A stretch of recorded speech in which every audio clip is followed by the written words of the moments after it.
要想带走我的弟子，你九天尊还没那资格。怎么办，药尘？现在的我是半圣。就在九天尊抓住萧炎的手掌时，身前站着一个苍老的身影，正是药尘。九天尊失声叫了出来：“药尘，你的身体，你实力竟然恢复了。”药老的身体不再是以前那种虚幻的状态，而是实实在在的躯体，而且他身上散发出的那股强大气息，让九天尊都感到心颤。萧炎看到药老，惊喜地说道：“老师，你苏醒了。”药老微微一笑，对萧炎说：“小家伙，你先去帮其他人吧，他交给我就好。”萧炎心里松了一口气，他知道药老的实力非常强大，比九天尊和黑琴都要厉害，于是他放心地退了下去。而九天尊则对药尘说：“药尘，你以为恢复了巅峰实力就能和魂殿抗衡吗？”药老淡淡一笑：“魂殿并非天地间最强，你们的对手也不少。今天你杀了我的弟子，这笔账总要算一算。”九天尊冷哼一声，不甘示弱地发动了攻击。他手掌一挥，喷出大量的蓝色斗气，凝聚成一头巨兽，带着强大的威压冲向药老。药老却依然平静，一掌探出，直接把巨兽拦腰打断，化为水滴洒落。接着，药老隔空一掌轰向九天尊，天地能量剧烈震荡，无形的空间巨兽穿透空间，悄无声息地袭向九天尊。九天尊感到极度危险，迅速凝聚出一个巨大的蓝色水罩来抵挡。空间巨兽狠狠地砸在水罩上，空间之力瞬间弥漫，扭曲了周围的天地。水罩瞬间破裂，九天尊被震退100多米。这场惊天动地的战斗吸引了远处众多强者的目光。有人认出了药老，惊呼道：“那是药尊者药尘，他居然还活着！不是说他失去身体，实力大减了吗？怎么现在这么厉害？”药尘恢复实力，星陨阁的大难有救了。有了巅峰药尊者，星陨阁的名气和实力都会暴涨，连三谷都比不了。周围的强者们窃窃私语。萧炎望着占据上风的药老，心中暗自欣喜。药老恢复巅峰实力后，星陨阁不再惧怕魂殿的暴力。魂殿虽强大，但牵扯众多事务，顶尖强者不能随意出手，星陨阁便能安然无恙。然而，萧炎的沉思被天空中的闷响打断。他抬头望去，只见天妖魁在飞天尊的攻势下节节败退，身体出现凹陷。萧炎的目光转向青灵与白天尊的战圈，惊讶地发现青灵借助远古天蛇的灵魂之力，与白天尊战得难解难分。萧炎意识到，只要牵制住黑白天尊，星陨阁便无大碍。他决定出手对付黑天尊，与天妖魁联手拖住对方。但此时，星陨阁的普通弟子死伤惨重，拖延下去对他们不利。就在这时，药老似乎察觉到什么，低头望向星界，眼中寒芒闪烁，再度施展空间巨手，一巴掌将黑白天尊击落。黑白天尊被击中后，鲜血喷出，身形坠入灵海。远处的强者见状，无不倒吸冷气。药老继续施展攻击，将魂殿强者一一击杀，使其陷入恐惧，纷纷逃离星界。九天尊见状，阴沉着脸，不愿放弃。他深吸一口气，结出手印，撕裂空间裂缝，释放出冰冷彻骨的气息。药老感受到这股气息，眉头微皱，轻声自语道：“连八天尊求的都来了。”随后，一道白色身影缓缓从空间裂缝中走出。八天尊一出现，天地间都弥漫着冰冷的气息。他和九天尊对视一眼，两人决定联手对付药老。九天尊施展技能，天空中开始下起了奇怪的雨，每一滴雨都蕴含着强大的腐蚀性能量。萧炎抓起一滴雨，惊讶地发现这玩意儿要是高速射出去，估计能轻易洞穿斗皇强者的防御。他心里明白，斗尊之间的差距太大了，每提升一星，实力都能飞跃一大截。在天空的远处，药老稳稳地悬浮着，眼神平静地看着周围那些奇怪的雨滴。只要雨滴靠近他100丈范围内，瞬间就会崩裂。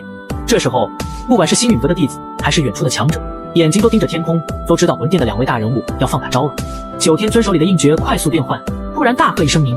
随着他的喊声，那些奇怪的雨滴开始颤抖，然后嗖嗖地朝着九天尊飞去，在他面前迅速聚成一个巨大的蔚蓝色雨球。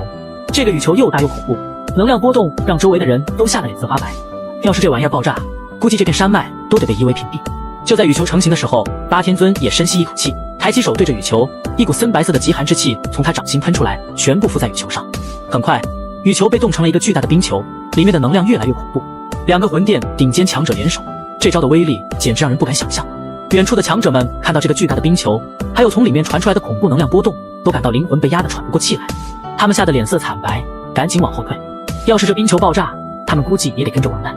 那些强者们飞速后退，星陨阁这边，风尊者等人也是一脸凝重，看着那个冰球里恐怖的能量，他们心里清楚，现在想跑，估计都来不及了。八天尊看着药老，冷笑着喊道：“药尘，当年我败在你手里，今天倒要看看你能不能挡住我们俩的联手一击。”把雨球变成冰球后，八天尊的脸色有点苍白，这招消耗了他不少力气。药老只是微微挑了挑眉毛，脸上没什么表情，好像那冰球根本不存在一样。九天尊看到药老这么平静，忍不住冷笑：“哼，我倒要看看你能逞强到什么时候。”他双手快速掐印，突然一口鲜血喷出，射在冰球上，大喊：“雨石苍穹！”九天尊和八天尊双手往前一推，冰球开始高速旋转，发出震耳欲聋的破风声，朝着药老飞去。冰球周围的能量波动太可怕了，空间都被撕裂，出现了一条巨大的黑色裂缝。那些逃命的强者看到这场景，吓得魂飞魄散，拼命加快速度往山脉外面跑。山峰上，萧炎也是一脸凝重地看着冰球，目光落在药老身上。看到药老依旧平静，萧炎心里稍微松了口气。星陨阁的弟子们也都紧张的不行，这种情况下，他们只能把希望寄托在药老身上。九天尊和八天尊看到冰球越来越靠近药老，眼中闪过一丝狂热，好像已经看到胜利了。当冰球进入药老百丈范围时，药老终于缓缓抬起手掌。九天尊和八天尊看到这一幕，脸上露出冰冷的笑容，觉得药老这是自不量力。然而，药老突然轻喝一声“停”，那高速旋转的冰球瞬间在距离药老很近的地方凝固，全场一片死寂。九天尊和八天尊也愣住了，他们俩联手的全力一击，就算是斗尊巅峰强者也很难抵挡，更别提让他停下来了。药老的手轻轻放在冰球上，平淡的声音响起：“如今的我的确不能发挥10成之力，但对付你们俩还是绰绰有余。”因为他脸上露出一丝戏谑的笑容，现在的我并非斗尊巅峰，而是半圣。半圣这2个字就像一声惊雷，在九天尊和八天尊耳边炸响。这一刻，他们甚至感觉体内的斗气都停滞了，张大嘴巴，一脸震惊地看着远处那个单手触碰冰球的药老。半圣这个层次对很多人来说可能很陌生，但对九天尊和八天尊来说却再熟悉不过了。因为半圣是所有斗尊巅峰强者心中的绝望之约，天地间绝大部分斗尊巅峰的强者都只能在半圣的边缘徘徊，无论他们怎么努力修炼，都难以真正踏入半圣的层次。只有突破到半圣，才有资格去冲击斗圣。可以说，半圣是成为斗圣之前最重要的一步。如果连半圣都达不到，那就永远无法成为真正的斗圣强者。随着斗帝逐渐成为历史的传奇，一个圣字已经代表了这片天地的巅峰。斗尊强者虽然已经是大陆的顶尖存在，但顶尖并不等于巅峰。这片天地的巅峰属于更高层次的强者，半圣这个境界也是九天尊和八天尊梦寐以求的，但他们心里清楚，想要达到这个境界实在是太难了。也许他们用尽一生的努力都无法真正突破。他们从未想过，药老竟然能够达到这个层次。在他们看来，药老就算有了新的躯体，恢复巅峰实力已经很不容易了，更别提突破斗尊巅峰成为半圣了。然而，现实总是残酷的，他们最意想不到的事情，最终还是真实的发生在了眼前。所有人的目光都聚焦在天空那道苍老的身影上，这身影虽渺小，可散发出的威压却让巨大的冰球都瑟瑟发抖。风尊者等人惊得目瞪口呆，半晌后，狂喜涌上眼眸。半圣啊，虽说带个半字，但已经和圣字沾上了边，这是质的飞跃。那些原本四处逃窜的强者们也纷纷停下脚步，识货的强者更是满嘴干涩。星陨阁出了半圣，这消息要是传出去，肯定会在中州掀起飓风般的波澜。星陨阁的名声和实力估计会在短时间内暴涨。魂殿固然可怕，但以后的星陨阁，魂殿也不能轻易说灭就灭了。毕竟半圣强者，魂殿也得正视。更关键的是，这位半圣还是大陆第一炼药师，声望和影响力无人能及。山峰上，萧炎一脸惊喜，药老突破斗尊巅峰，成为半圣，这完全出乎他的意料。虽然炼制躯体的材料都是上品，还加了一只斗圣手臂，但萧炎也没想过药老能突破。他原本觉得药老恢复巅峰实力就不错了，毕竟突破斗尊太难了，整个大陆斗尊都很少，斗圣更是少之又少。萧炎自己也只见过一次有灵魂残印的斗圣女孩，如今药老也算是准斗圣强者了。天空之上，药老悬浮着，淡淡的瞥了一眼九天尊二人，然后缓缓握下触碰冰球的手掌。只听咔嚓一声，冰球表面开始扭曲，仿佛有无形巨手狠狠捏下。片刻后，在药老一声碎中，冰球砰然爆裂，恐怖的能量风暴席卷而出。然而，这些风暴扩散到一定范围后，瞬间消失得无影无踪。无数人望着天空飘散的冰屑，狠狠地咽了一口唾沫。这足以毁灭山脉的攻击被药老轻易化解，连衣袖都没动一下。众多强者对视一眼，眼中满是震撼。冰球被毁时，九天尊二人也受到波及，身形一颤，嘴角溢出血迹，气息紊乱。八天尊抹去血迹，死死盯着药老，满是惊惧与不甘。当年他败在药老手中，如今又惨败。九天尊咬牙切齿，眼中嫉妒之色几乎要疯狂，但他很快压制住情绪。药老如今的层次让他明白，今天的行动彻底失败了。如果药老还是斗尊巅峰，九天尊或许会棘手，但不至于绝望。可谁也没想到，药老不仅恢复巅峰实力，还突破了那道屏障，成为半圣。半圣和斗尊是完全不同的层次，就算是2名斗尊巅峰强者联手，也打不过药老。老八，走！九天尊深吸一口气，果断下令。八天尊不甘心，但最终还是点了点头。他挥手撕裂空间，2人闪身进入裂缝。既然来了，总是要留点什么。药老淡淡一笑，摇摇一握，空间裂缝瞬间崩塌，一股可怕劲风穿透空间，进入裂缝，传出2道闷声。接着2道血剑从裂缝喷出，但刚靠近药老100丈距离，就化为血雾飘散。药尊者，你等着，我魂殿绝不会善罢甘休！血剑散去，空间裂缝也消散。九天尊愤怒的咆哮声在天地间徘徊，显然他们伤得不轻。药老却只是微微一笑。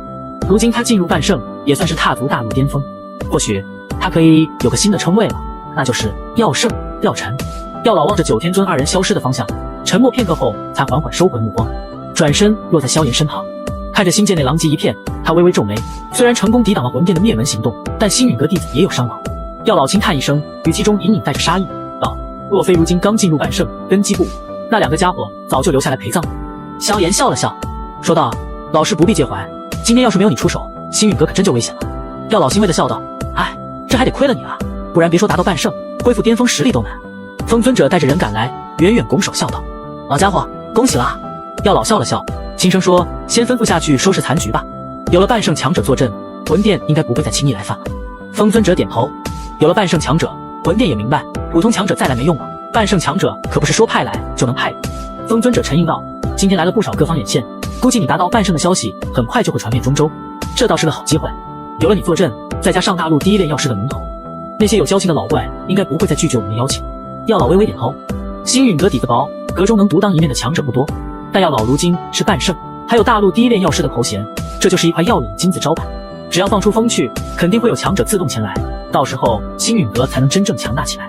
魂殿退去后，星陨阁逐渐平静，但中州却因为星陨阁出了半圣强者而震动。半圣强者即使是明面上的丹塔都没有，光凭这一点，星陨阁声势就大振。特别是当人们知道这位半圣还是大陆第一炼药师时，声势更是被无限放大。短短2、3日后，星陨阁变得热闹起来，各方势力首脑和老一辈强者络绎不绝地前来拜访。一些与药老和风尊者有旧的强者，终于接受了邀请，成为星陨阁的客卿长老。这个名头虽虚，但确实把他们拉到了星陨阁这条船上。自从魂殿退去后，萧炎就直接在后山石塔闭关修炼了。别看萧炎年纪轻轻，实力在同辈里已经很强了，但他自己清楚，这还不够。魂殿太恐怖了，他现在的2星斗尊实力根本不够看。虽说药老在努力壮大星陨阁，给萧炎当后盾，但萧炎明白，有些事还得靠自己，修炼不能有丝毫懈怠。这天，萧炎在石塔顶层修炼，吐出一口气，睁开眼睛，脸上露出微笑。突然，药老的声音响起：“醒了吗？”萧炎回头一看，药老正站在石窗边，满脸笑容。萧炎起身行礼，药老笑着说：“那些应酬的事，还是风老头擅长，我和你一样不喜欢，但没办法，上次吃了亏，这次必须得建立足够强的势力。”萧炎笑了笑，突然想起什么，把漆黑戒指取下来，弹给药老：“老师，您都重生了，这戒指该还给您了。”药老接过戒指，眼神里有些怀念，说：“我毕生所学都在这戒指里，你都学得差不多了。从某种意义上说，你已经出师了。不过，戒指里还有样东西对你很有用。”说着，药老手指一点戒指，一团森白色的骨灵冷火升了起来。萧炎愣了一下，药老说：“你修炼了魂诀，一火对你很重要。我如今进入半圣，骨灵冷火对我没太大作用了。”萧炎苦笑着摇头：“老师别诓我了，我可不是当年的无知少年，这骨灵冷火对您肯定有用。”药老无奈地笑了笑，手指再次点在骨灵冷火上，火焰剧烈颤抖，药老的脸色微微发白。他轻声说：“小家伙，骨灵冷火的灵魂印记已经对我清楚了，但你短时间内不能用焚诀炼化它，否则会遭反噬。你现在集中种下灵魂印记，收入体内温养，等它不再有抗性，就能融合了。”萧炎看着这团火焰，眼睛有些发红。这骨灵冷火陪伴药老这么久，如今却被他亲手抹出了灵魂印记。药老催促道：“赶紧种灵魂印记吧！”萧炎无奈，只能闭上眼睛，手指触碰火焰，种下灵魂印记。火焰微微颤抖，最终成功融入萧炎体内，盘旋在眉心处。药老问道：“对了，净莲妖火的蛊图你凑齐了没？”萧炎叹了口气，自从在黑角域得到一块后，就再没收过了。药老沉吟道：“净莲妖火很神秘，我都没见过。这种等级的异火，要是能得到，对你的帮助可比骨灵冷大多了。这段时间我会帮你打探一下。”萧炎微微点头。药老突然说：“哦，对了，有个熟人来找你，你要不要见见？”萧炎一愣，药老接着说：“纳兰嫣然。”萧炎眉头微微一皱，纳兰嫣然可不是没事找他的主，除非云云有事。